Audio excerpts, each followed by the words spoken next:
Hey everyone, I'm Rebecca, and I'm here to chat with you a little bit about the new Cerena pattern. Now, this is the first time I've done a Facebook Live, so I think I've set it up properly. Hopefully, you can hear me. If you're here, write a comment, let me know. If you can hear my audio, let me know. Hopefully, you can see and hear me. Um, anyway, I've got some questions from people, so I'm just going to jump right in and start asking them. People who have already commented on posts earlier on Facebook and Instagram. If you've got any other questions or you just want to say hi. And before I start, I am wearing a Dreamy Drape top, and this is a, what's it called? It's turquoise Ruth sweater knit from Meter Rabbit. Yay, Lindsay! Thank you. Hi, you can see and hear me. Awesome. So I'll jump right in and answer some questions about it. The first question I had was the fabric used in some of the shops on the website. So the ladies pattern only was owned by Hayley, Hayley Hayes Bolton, and she used. Actually, I'm not sure. I haven't written that one down. That's a really bad first question to start with. How embarrassing! Moving on. The Mummy and Me one in the bundle, which is the first link up there. Hi, Livia. The first link up there was sewed by Valeria, and I hope I've said that right. And she used, I believe, a linen for the bottom and a lace for the top. And she did say that it was a little bit see-through, but it looks amazing. And I would just, if that was me, I would just wear a light vest top underneath or something like that. But I loved the slightly see-through. Hey, oh, it's so nice, exciting.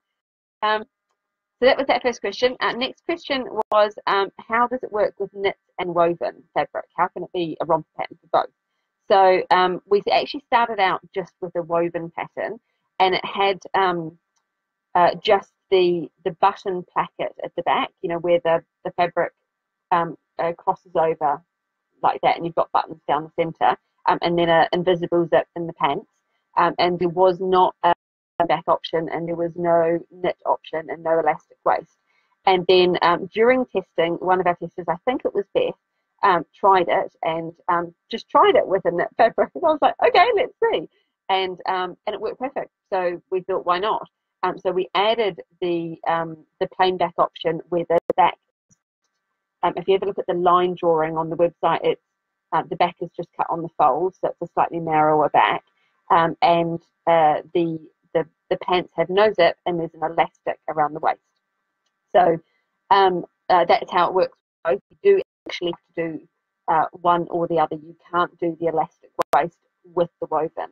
It's the woven needs to have the zip and the button placket. The knit, however, you could have the button placket on the top or the plain back on the top, but you can't have the zip on the bottom unless you're really good with putting zips in knit fabric. I'm not. I wouldn't do that. I would just stick to the elastic waist on the knit one. Uh, that brings me to something else that I was going to talk about, which is the ease on the sizes. So if you're going to use a knit fabric, you really, really, really need to watch the ease. And I would do that anyway with woven. Ease is how much. Hey, there's more people there. Hello, yay. I would do that whether you use knit or woven. What you want to do is measure yourself before you decide what size you're doing. Do not go by your shop bought size, because I'm in the UK, I grew up in New Zealand, I know that I sell for all around the world, so the sizing may be what you're used to, or it might be completely different, and not all designers are the same. So measure yourself. For example, and I jotted this down to remember it, the smallest size, the ladies XXS, the waist is designed for a 24 to 25-inch waist. Now, that's only a 1-inch difference between the top and the bottom of the size. But for example, if you're in a 3XL, it's designed for between a 39 and a 42-inch waist. Now, that's a 3-inch difference. 3 inches is quite a lot when you want something to fit tightly around you. So, well, not tightly, but, sit well on you.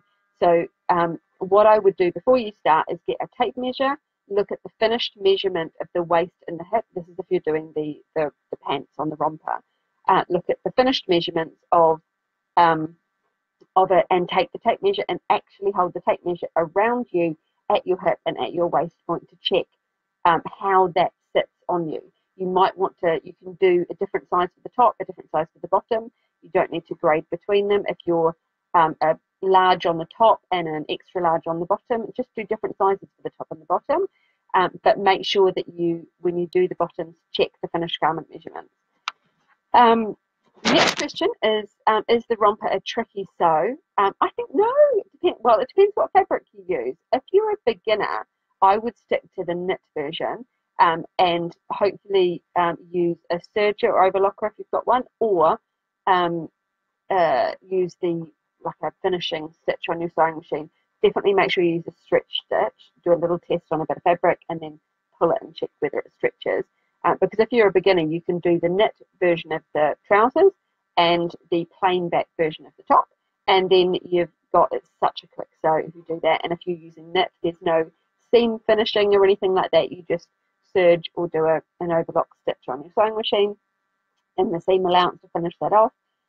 If you're a more advanced beginner or adventurous beginner, as I like to call them, or you're intermediate sewer, then you can actually make it trickier by doing the woven, using a woven fabric and doing the button placket on the back, which is simpler than it looks and sounds. Have a skim through the instructions and see how it goes together, but it is a lot simpler than it sounds, and using an invisible zip.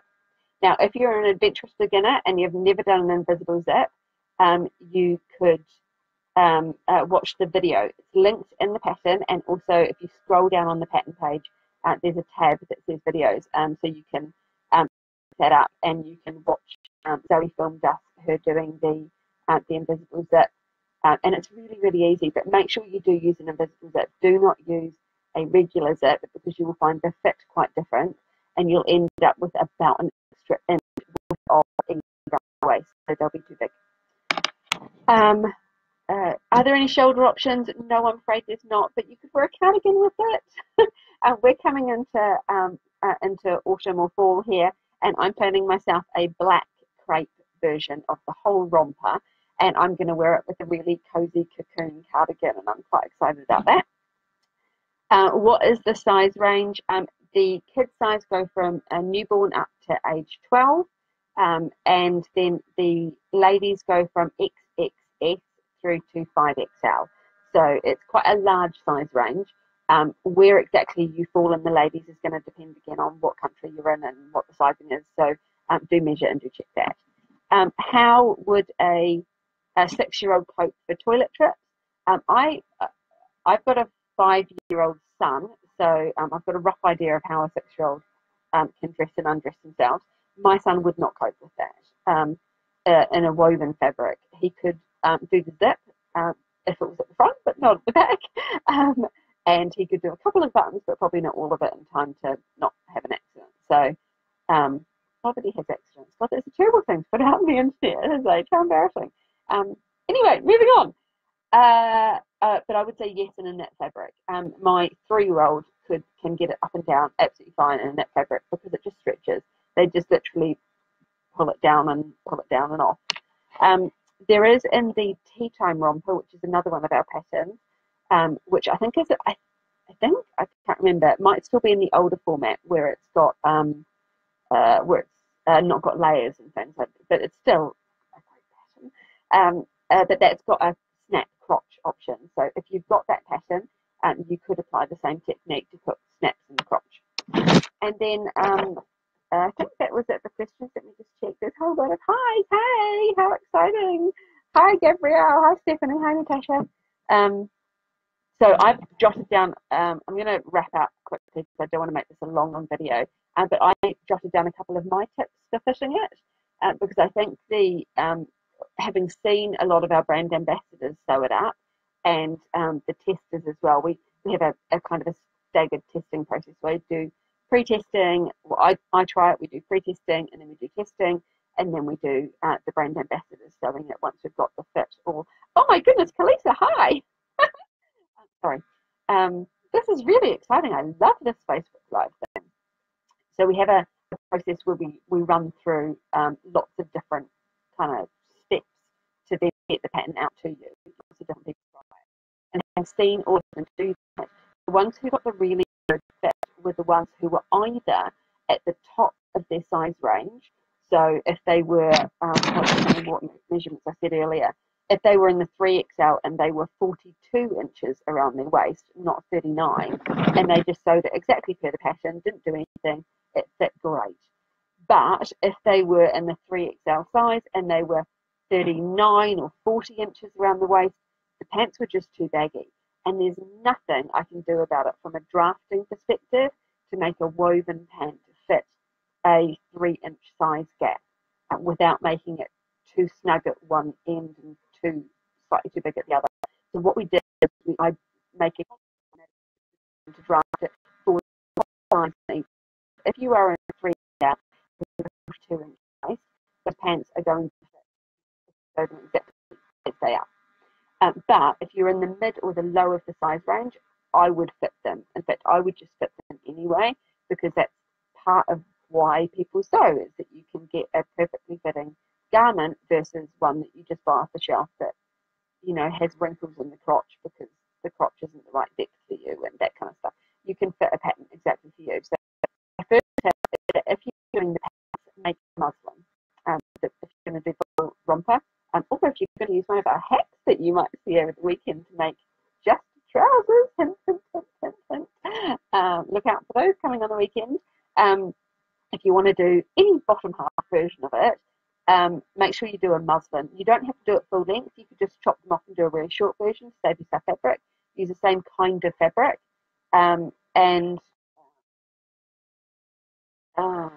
Sorry, just checking the message there. I thought it was about this. It's not. That way you know you're going to get a really good fit for the pant, and you can also check the crotch depth. For what you're looking out around the crotch area, whether it's for kids or whether it's for ladies, but particularly for ladies, is whether you get any wrinkles. Smile lines are wrinkles that go, middle of the camera, there we go, that go up like that. If you have wrinkles that go down, that's a different thing. If you have wrinkles that go straight across, here we go. That's definitely where it's too tight. The ones that go up and the ones that go down pattern, what you need to do with it. And there are some amazing blog posts out there on how, I have not given instructions on how to actually change the crotch depth if that's an issue, but there are some amazing blog posts and YouTube videos out there, so just Google it and you will find instructions on how to do that. Usually you can just pull the top of the pants up or down, and that helps, but you might need to change the angles slightly, but that's quite unusual. Anyway, so most people, you'll be able to just fiddle around with it and get the waist exactly where you want it. And to get the side seams so that it fits not too snug, but not too loose, the kind of fit you're looking for is when you sit down, that you're not about to burst a seam, and that you're quite comfortable when you sit in it. But when you're standing, it's not baggy. That's the kind of fit you want. If you're standing and it's really tight, when you sit down, all your organs and your skin move out, and it will feel really tight and pulley and hot. So do check both standing and sitting when you're fitting it. And what I would recommend is you've made your muslin, which is literally just do the fronts, do the backs, stitch them at the side seam, stitch them in the centre crotch and inseam, and then try them on inside out, and then just pin. If it's too tight, if it's too baggy, just pin them at the side seams and fiddle with it. It does not take more than making a muslin for a pair of pants for a couple of different patterns, and you will be an absolute expert on it. You have to know your body, and everybody is different. What else? Try the measuring tape around you with the finished garment measurement, so you can see how it fits. The top is supposed to be really, really loose, and I saw in our brand ambassador group some ladies saying, "Oh my gosh, I had the most drapey, beautiful fabric, you know, like this one that really drapes and flows," and they loved how the bagginess of the top, the billowiness of the top fit. But some others that used slightly stiffer or slightly thicker fabrics, and that was just, they felt like it was too bulky. A couple of them I really actually liked it when I saw the photos, but they felt like it was too big. And it's not about my opinion, it's about yours and what you like. So if you feel that the top is too billowy in your type of fabric or for your body, you can, the side seams are quite angled, you can kind of angle them in, and reduce the fullness through the side seams. Another place you can reduce fullness is through the center of the top. Again, you want to try this if you're not sure about it. Just try it in a cheap fabric first, and literally just front, back, side seams, pull it together at the top, and that's it. You don't need to do any finishing when you're doing a muslin to see if it fits. And then you can cut it out in your good fabric and know that you're going to get the perfect fit. Fitting advice for the top is make sure to check the back elastic, whether you're child, ladies, or even adult one. The adult one should just go. Anyway, adults and ladies is check the back elastic. Make sure that that is fitted to your body.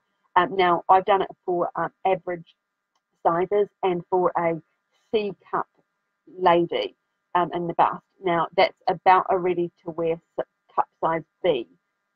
So if you're a B cup size, the elastic in the back, and you've got normal width shoulders and you're not overly broad and that kind of stuff, then it should just fit in the back.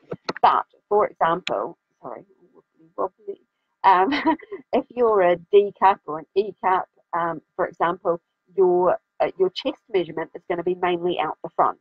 So what you're going to find is the back elastic is going to be super, super loose on you because of if you imagine your circumference like this, if most of you is, I don't know, I can do that with my hands actually. Anyway, I was going to try and show you, I can't. If most of you is out the front in terms of your circumference, then it's really not gonna, you're going to have a narrower back, so you're going to have to pull that elastic in. So where the back should sit is running directly across just the top of the bra strap, so that you can wear a bra underneath, and for kids so that they're not showing huge amounts of skin. But you can loosen it if you want to. It's completely up to you. You can fit it exactly how you want it. And then there is also in the pattern a whole lot of fitting advice on how to tie the neck strap. Now, again, totally personal choice. You can tie it how you want to. How I've designed it is so that it's just a little bit below the collar and down and just going. And what the back is, I think it's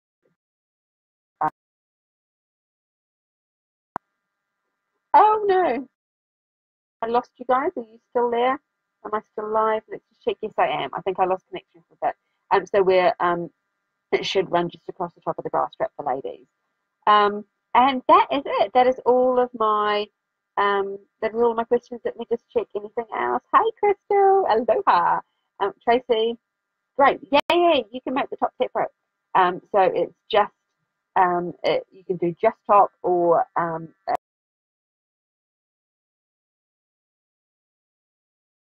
and you can do just the pants.